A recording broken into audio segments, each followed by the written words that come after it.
এখন আমরা শুনবো ওয়াক্তুন মুনাসিব লিকবুলিদ দুআ। দোয়া কবুল হওয়ার কিছু উপযুক্ত সময় আছে। এই সময়গুলো আমাদেরকে খুঁজে খুঁজে বের করে ওই সময় একটু বেশি দোয়া করতে হবে। নাম্বার 1 ওয়াক্তা সাহার, সাহারির সময়, মানে রাতকে 3-4 ভাগ করলে শেষ ভাগে, একেবারে শেষ ভাগে দোয়া করলে কবুল হয়।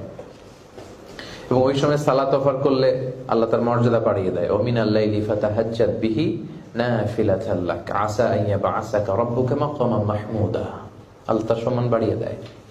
তো ওই সময়টায় যদি দোয়া করা যায় ওই দোয়া কবুল হয়।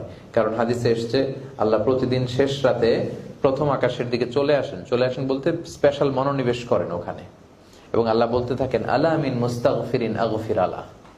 তোমাদের কার ক্ষমার দরকার আছে আমার কাছে ক্ষমা চাও, আমি ক্ষমা করে দেবো।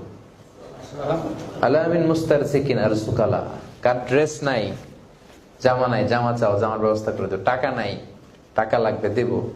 নেতৃত্বের দরকার দিব, সম্মানের দরকার দেব, যার যা লাগবে চাও। কিন্তু ওই টাইমটাতে আমরা ঘুমিয়ে থাকি, উনি দেওয়ার জন্য আসে আর আমরা ঘুমাই।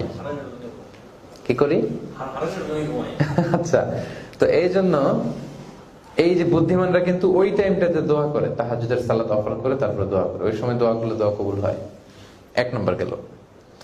2 নম্বর হচ্ছে ক্বাবলাল ইফতার, ইফতারি সামনে রেখে দোয়া করলে এটা কবুল হয়। এই যে সামনে অপরচুনিটি আসতেছে আমাদের ইনশাআল্লাহ, রমাদান। তো ইফতারি সামনে রেখে তখন দোয়া করলে আল্লাহর তখন রহমতের মধ্যে একটা স্পেশাল অবস্থা চলে আসে। আল্লাহর দয়া, আল্লাহর মার্সি ব্লেসিংস একটা স্পেশাল অবস্থা চলে আসে। তখন আল্লাহ ফেরেশতাদের জিজ্ঞেস করে যে এরা কি চায়, এরা কি আমাকে দেখেছে? ফেরেশতারা বলেন আপনাকে কখনো দেখেনি, আমার জান্নাত জাহান্নাম না দেখেনি, কিচ্ছু দেখেনি। তো ফেরেশতারা বলে যে এরা আপনার কাছে ক্ষমা চায়, আপনার কাছে কল্যাণ চায়। তো আল্লাহর কাছে এই দৃশ্যটা দেখতে খুব ভালো লাগে যে সামনে এই যে পানি 100+ রুয়াবজা, এত কিছু, পেঁয়াজ, আলুর চপ, বেগুনি, ইফতারের ডালি সাজানো, কিন্তু সে খায় না।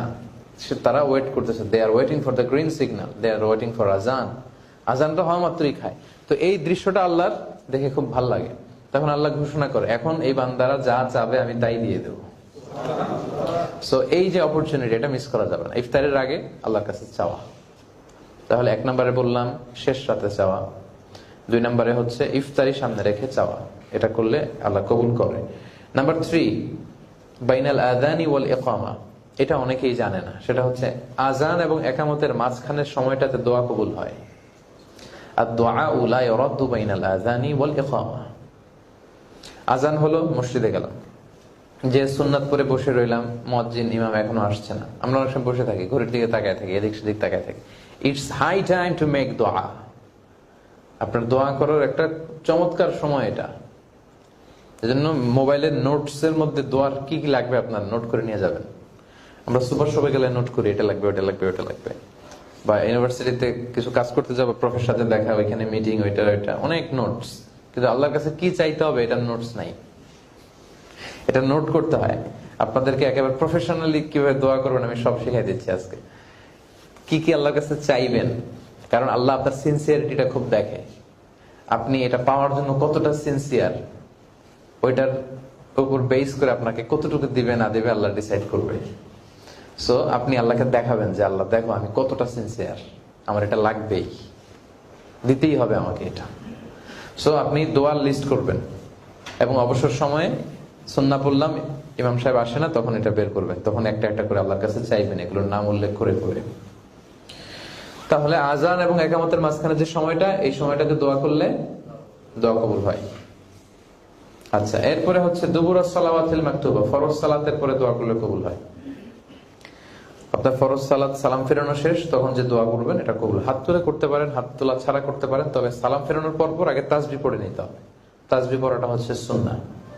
আমাদের বাংলাদেশে যেই কালচারটা ডেভেলপ করেছে অনেক জায়গায়, সেটা হচ্ছে সালাম ফেরানোর পরই আল্লাহুম্মা আমিন বিরহমাতিকা ইয়া আরহামার রাহিমিন। অনেক মসজিদে এটাও বলে না, নামাজ পড়ে দূর। আচ্ছা, তো সালাত পড়ার পরে তাসবিহ পড়তে হবে। 33 বার সুবহানাল্লাহ, 33 বার আলহামদুলিল্লাহ, 34 বার আল্লাহু আকবার, এটা পড়বেন। আয়াতুল কুরসি পড়বেন। মান ক্বারা আয়াতুল কুরসি দুবুরা কুল্লি সালাতিন মাকতুবা লাম ইয়ামনাহু মিন দুখুলিল জান্নাতি ইল্লাল মাউত। প্রত্যেক ফরজ সালাতের পরে যে আয়াতুল কুরসি পড়ে তার জান্নাতে যাওয়ার ব্যাপারে আর কোনো বাধা থাকে না। থাকে একটা জিনিস, সেটা হচ্ছে তার মরণ। লোকটা মরে না তাই জান্নাতে যায় না, মরলেই জান্নাতি। তো এই দোয়াগুলো যেন আমরা পড়ি। তাহলে ফরজ সালাতের পরে যে দোয়া, এই দোয়া আল্লাহ কবুল করে। এরপর ইনদা নুজুলিল মাতর, যখন বৃষ্টি নামে, রহমতের বৃষ্টি যখন নামে, তখন দোয়া করলে আল্লাহ কবুল করে। দোয়া লা ইউরাদ্দু তাহতাল মাতর, বৃষ্টির নিচে দাঁড়িয়ে দোয়া করলে ওই দোয়া আল্লাহ ফেরায় না।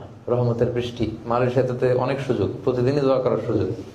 বৃষ্টি হইলেই বৃষ্টির মধ্যে দাঁড়িয়ে দোয়া করে ফেলবো আমরা, কি বলেন?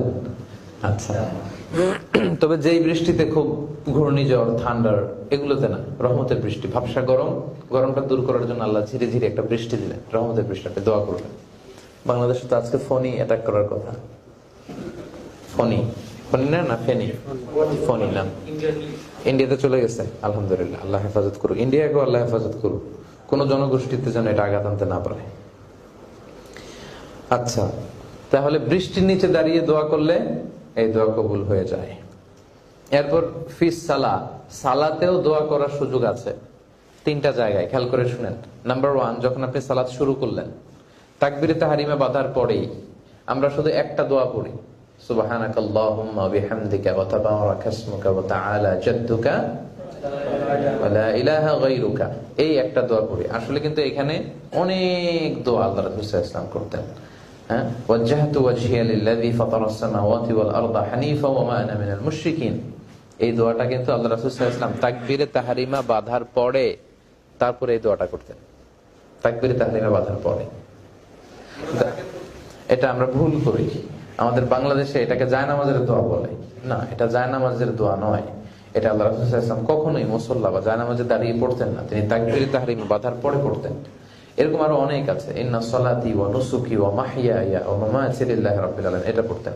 আল্লাহুম্মা বাঈদ বাইনি ওয়া বাইনা খাতায়ায়া কামা বাআদতা বাইনাল মাশরিকি ওয়াল মাগরিব, আল্লাহুম্মা নাক্কিনি খাতায়া কামা ইউনাক্কা আস-সাওবুল আবিয়াদু মিনাদ দানাস, আল্লাহুম্মা আগসিল খাতায়ায়া বিল মাই ওয়াস সালজি ওয়াল বারাদ। এত সুন্দর অর্থ, আপনি অবাক হয়ে যাবেন যে আল্লাহ পৃথিবীর প্রাচ্য থেকে পাশ্চাত্য যত দূর, আমার আর আমার গুনার বোঝার মধ্যে এত দূরত্ব তৈরি করে দাও। তারপর দুধ দিয়ে, মধু দিয়ে, ঠান্ডা বরফ দিয়ে আমার গুনাহগুলোকে, পাপগুলোকে ধুয়ে মুছে আমাকে নিষ্পাপ করে দাও। এই সুন্দর সুন্দর আপনি দোয়াগুলো যখন নামাজের শুরুতে শুরু করবেন, এই দোয়াগুলো আল্লাহ কবুল করে। তাহলে দোয়া কবুলের, নামাজের মধ্যে দোয়া কবুলের প্রথম জায়গা পেলাম তাকবীরে তাহরিমার পর। তবে এটা ফরজ সালাতে না, কারণ ফরজ সালাতে একটা স্ট্যান্ডার্ড মেনটেন করে পড়তে হয়, লম্বা সময় পাওয়া যায় না। এটা একাকি নফল সুন্নত নামাজে। সালাতে দোয়া কবুল হওয়ার দ্বিতীয় জায়গা হচ্ছে সেজদায়। কোথায়? আল্লাহ রাসূল সাল্লাল্লাহু আলাইহি ওয়াসাল্লাম বলেছেন, আকরাবু মা ইয়াকুনুল আবদু মির রাব্বিহি ওয়া হুয়া সাজিদ ফাআকসিরু ফীহি দুআ। বান্দা আল্লাহর সবচেয়ে কাছে তখন চলে যায় যখন সে সেজদায় লুটিয়ে পড়ে। আমরা আল্লাহর সবচেয়ে কাছে কখন যাই জানেন? যখন আমরা সেজদায় থাকি। আল্লাহ রাসূল বলেছেন, ফাআকসিরু ফীহি দুআ, তোমরা বেশি বেশি দোয়া করো। বেশি বেশি কি করো? দোয়া। আপাত দৃষ্টিতে দেখা যায় যে মসজিদের সূরাতে সেজদা করেছে বা কার্পেটে, আসলে হাদিসের ভাষা অনুযায়ী আল্লাহর কুদরতি পায়ের উপরে সেজদাটা করেছে। এজন্য তখন আমরা বেশি বেশি দোয়া করবো, এই দোয়াটা কবুল হয়। তাহলে সালাতে দুইটা জায়গা গেল। সালাতে দোয়া কবুল হওয়ার 3 নম্বর জায়গা হচ্ছে সালাম ফেরানোর আগে। এটা আমরা অনেকে জানি না। আল্লাহ রাসূল সাল্লাল্লাহু আলাইহি ওয়াসাল্লাম বলেছেন, লা ইউসাল্লিমান্না আহাদুকুম হাত্তা ইয়াতাআওয়াদা আন আরবাহ, 4টা জিনিস থেকে আল্লাহর কাছে পানাহ না আছে কেউ যেন সালাম না ফিরায়।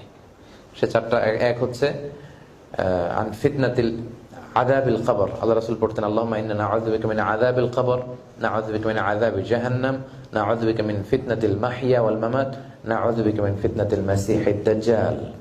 এই 4টা বিষয় থেকে পানাহ চাইতেন।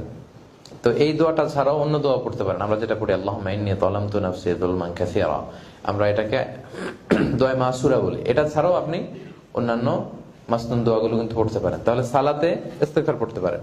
সালাতে আপনি 3 জায়গায় দোয়া করার সুযোগ পেয়েছেন। এক হচ্ছে সালাত শুরু করেই দোয়া, 2 হচ্ছে সবচেয়ে বেশি ইম্পর্টেন্ট যেটা সেজদায় পড়ে দোয়া। হ্যাঁ, সেজদায় কোরআনিক দোয়া করা যাবে এবং ওই সময় দোয়া কবুল হওয়ার হাই টাইম। নাম্বার 3 হচ্ছে সালাম ফেরানোর আগে দোয়া। তাহলে সালাতে দোয়া কবুল হয়, এটা আমরা জানলাম। এরপর হচ্ছে জুমার দিনে একটা স্পেশাল টাইম আছে, এই যে আজকে এটা চলে গেছে। আল্লাহ রাসূল সাল্লাল্লাহু আলাইহি ওয়াসাল্লাম বলেছে, ইন্না ফিল জুমআতি সাআতুন লা ইউওয়াফিকুহা আবদুন ইল্লা আ'তাহা, মানে জুমার দিনে একটা সময় আছে যে সময় বান্দা যদি কিছু আল্লাহর কাছে চায় আল্লাহ সেটা দেয়। এখন এই সময়টা কখন আল্লাহ স্পেসিফিক বিষ্ণু ইসলাম স্পেসিফাই করে দিয়ে চান নাই। কেউ বলেছেন খতিব এক খুতবা দিয়ে একটু বসে না, তারপর আরেক খুতবার জন্য ওই বসার টাইমটাই। কেউ বলেছে না জুমার পর পর, কেউ বলেছে আসরের পর। সবচেয়ে নির্ভরযোগ্য মতামত হচ্ছে জুমার দিনে সূর্য ডোবার আগে, তার মানে আসরের একেবারে শেষ লগ্নে সূর্য ডোবার আগে আজকে এই যে সময়টা আমরা পার করে এসেছি, এই সময়গুলোতে দোয়া করলে দোয়া কবুল হয়। এরপর কদরের রাতে দোয়া করলে কবুল হয়। খায়রুম মিন আলফি শাহর, 1000 মাসের চেয়ে সেরা। আল্লাহ রাসূল বলেছেন মান হরিমা খায়রাহা ফাকাদ হরিম, যে কদরের বরকত থেকে এটা মিস করলো ও সব মিস করলো। কদর যে মিস করলো সে সব মিস করলো। এবং ওই রাতে একটা স্পেশাল দোয়া আমার জানা আয়েশাকে বিষ্ণু শিখিয়েছেন। দোয়াটা হচ্ছে আল্লাহুম্মা ইন্নাকা আফুউন তুহিব্বুল আফওয়া ফাআফু আন্নি। এর মানে হচ্ছে হে আল্লাহ আপনি ক্ষমাশীল, আল্লাহ আপনি ক্ষমা করাকে পছন্দ করেন, আল্লাহ আপনি আমাকে ক্ষমা করেন। এই দোয়াটা আসলে আমরা পড়ি, পড়েন আল্লাহুম্মা ইন্নাকা আফুউন তুহিব্বুল আফওয়া ফাআফু আন্নি। আল্লাহুম্মা ইন্নাকা আফুউন তুহিব্বুল আফওয়া ফাআফু আন্নি। তো এই কদরের রাতে আমরা যেন বেশি বেশি দোয়া করি। আমরা বাংলাদেশে ঘটা করে শুধু 27 রমজান কদর মনে করে ইবাদত করি। আল্লাহ রাসূল সাল্লাল্লাহু আলাইহি ওয়াসাল্লাম বলেছেন ফালতামিসু ফিল আশরিল আওয়াখির মিনাল ভিতর, রমজানের শেষ দশকের বেজর রাতে তুমি কদর তালাশ করো। সো 21, 23, 25, 27, 29 এই 5টা অড নাইটস এর যে কোনো রাতে কদর হয়ে যেতে পারে। বুদ্ধিমানের কাজ হচ্ছে এই 5টা বেজর রাতে সমান তালে ইবাদত করা, যাতে কদর ছুটে না যায়। আর যদি এতেকাফে বসা যায় তাহলে তো ছুটার কোনো সম্ভাবনাই নেই। সো এই কদরের রাতের দোয়ার বরকত যেন আমরা মিস না করি। এরপরে হাদিসে এসেছে মান খাতামাল কোরআন ফালাহু দাওয়া মুস্তাজাবা, যে কোরআনের শুরু থেকে শেষ পর্যন্ত একবার পুরোটা খতম করলো, খতম করার পর পর যে দোয়াটা করে ওই দোয়াটা আল্লাহ কবুল করে নেয়। এজন্য কোরআন খতম হওয়ার পরে যেন আমরা দোয়া করতে ভুলে না যাই, আমরা যেন দোয়া করি। আচ্ছা, সর্বশেষ হচ্ছে ফি মানাসিকিল হজ, হজের যেই জায়গাগুলোতে হজের গুরুত্বপূর্ণ আহকামগুলো পালন করতে হয় ওই জায়গাগুলোতে দোয়া কবুল হয়। যেমন আরাফার ময়দানে দোয়া কবুল হয়, মুজদালিফার রাতে দোয়া কবুল হয়, যে আমরা আকাবাতে যখন স্টোনিং করে তখন দোয়া কবুল হয়, ইভেন জামজামের পানি খাওয়ার সময় যে দোয়াটা করা হয় ওইটা কবুল হয়, সাই করার সময় দোয়া করলে, তাওয়াফ অবস্থায় দোয়া করলে দোয়া কবুল হয়।